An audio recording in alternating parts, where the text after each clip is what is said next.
For today's update, ready mi sa landers kay nag-stock up mi balik para sa umaabot nga bagyo.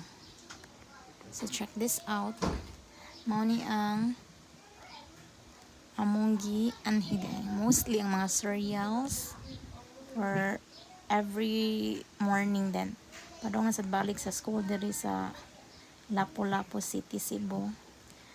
Mingaw di kaayo diri ang landers kay mao lagi ang uban kay busy pa sa panglimpyo pag-recover sa bagyong Tino. Unya ang usa sa among giari di ay ang ilahang pizza. So lami kay nga pizza diri bisag layos amo. So imagine Lapu-Lapu amo ambot mi diri sa doon siya sa Ayala Business Park, Cebu City na ni siya. So medyo layo gid no. So mag-stock up sa ta